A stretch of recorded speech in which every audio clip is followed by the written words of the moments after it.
Alright, so the number one most important thing is the intake. You need an intake that's Code 3 style. They were an old C32 tuning company back in like 2008, 2009. Their intake had a cutout right on the back of it. I'll put a picture up. Okay, so just a quick rundown. This is the piece that I'm talking about. See, at the back of the intake, it's open. There's some filter media between this mesh here.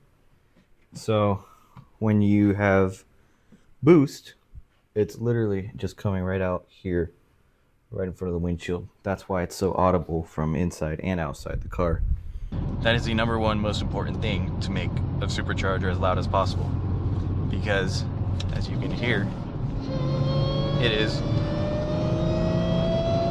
coming right there from the firewall. And even with the windows up, everything closed, you can still hear it pretty well. And it sounds really good. So I would do that first, of course.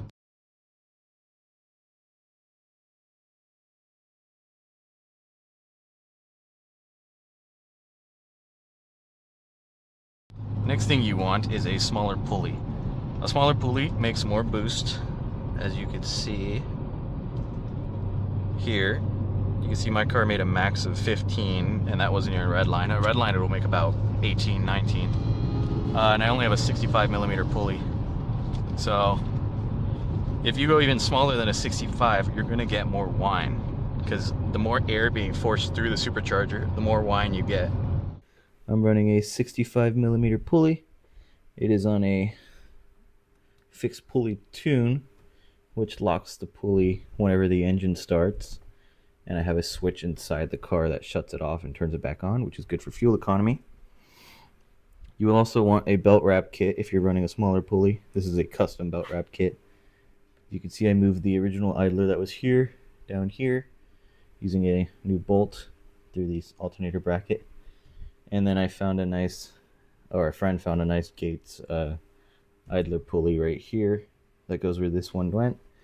And just like that, you have a belt wrap kit that isn't $300. It was about $20. You also might need different tensioner pulley, idler pulley sizes, but this is the stock one, I think. I'm not sure. Came on the car. So on the two intake pipes that come from the front of the hood that take cold air in, there's silencers on the back of them, directly where they go into the air boxes. You want to take those silencers out of the car. You want to open them up. They're just two clips on the side of them. You pop them open. Then take some silicone and fill every hole in that silencer. Once you do that, it's going to go straight through the silencer. It's not going to be silenced anymore. You'll see what I mean when you see them. They look kind of like the inside of a resonator with a bunch of holes. They silence a lot of sound. Mine are not done because I have the Code 3 style intake. I also have some green aftermarket filters, no clue what they are, came on the car. As you can see inside, they have holes. You need to take off the hood blanket. Just take all the pins off of it and take it off. Throw it out. It doesn't matter. You don't need it unless you're living in like the Dead Sea or something where it hits 140 and you're going to be baking this car in the sun after driving it hard. You don't need a hood blanket. Even still, it's mostly 90% of the hood blanket, I'd say, is for sound deadening, which is exactly why you take it off. You will need to remove this windshield trim here, which doesn't do anything really. You might think it's good for water and stuff, but there's no water getting in here. I've never seen water in here after a rainstorm all the way up top, except of course where it drips through here. So you'll be fine. Remove the hood blanket. You don't need it. No, it's not going to melt your hood. I'm fine, and I beat the crap out of this car on Tail the Dragon. So you will also be fine. I've never had a hood blanket on any car. Even took it off this one. Took it off my diesel. I didn't take it off my diesel, and that one caught fire. So I highly recommend removing it. So with a smaller pulley, making more boost. The intake open in the back. If you have the stock intake, cut off those silencers or seal them. You're already going to have a very loud supercharger. It's not going to be ridiculous. It's going to be loud. If you want to go ridiculous like mine, like, you know, like this, where you can hear it even at 2500 RPMs, it's louder than the exhaust. What you need to do is take off the supercharger. So with the supercharger off, you need to pop off the intercooler. The intercooler is held on by, I believe, 3 bolts in the rear and 4 holding it to the supercharger. There's a gasket in there that needs to be replaced, and you always need to put RTV on that gasket because it's not very good. Once you have the intercooler off, you're gonna see these triangle shaped silencer plates. I think that's what they're for. So they take the air shoved towards the back of your supercharger and they silence it basically by adding turbulence. What we do is you need to take an angle grinder, or a right angle die grinder would be better, and you need to cut off the supercharger silencers, the little triangle things. I'll put a photo up. Once those are off, you're probably not really going to notice a difference around town at low RPMs or something, but up high this thing really screams.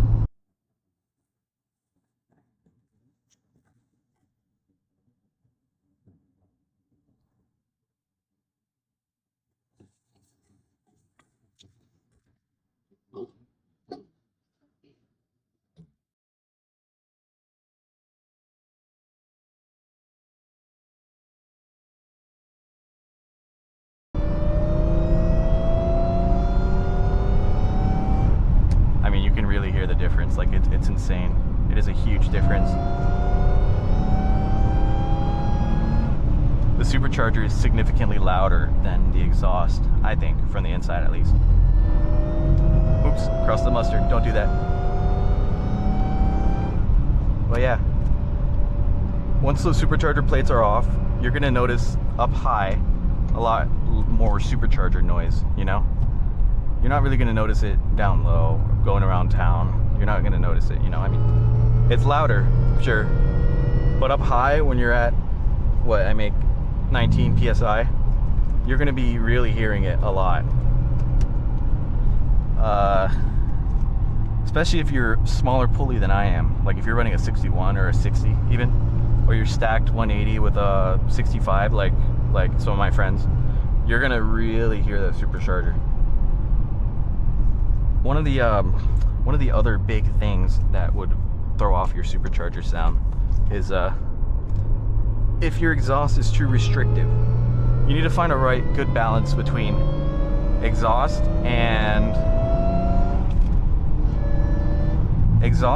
supercharger sound. So my exhaust is, I'm fully straight piped, no cats, all the way back to the stock muffler. That's gonna sound pretty good. I think it sounds good. It doesn't sound too loud. The stock muffler does a good job of getting rid of the VQ-ish sounds, you know? So as I said in the car, another key thing you need to focus on is your exhaust. As you can see, I have swapped mine to V-bands, which doesn't do anything for sound, but makes it a hell of a lot easier to get off. My car is fully decatted, all 4 cats are removed, and the resonator is removed. So, all I have is stock headers, straight piped to the stock muffler. I'll put a sound clip up of my car from the outside. You'll see that it's not a bad sound. It sounds a little bit VQ-ish, but it's a lot deeper than a VQ.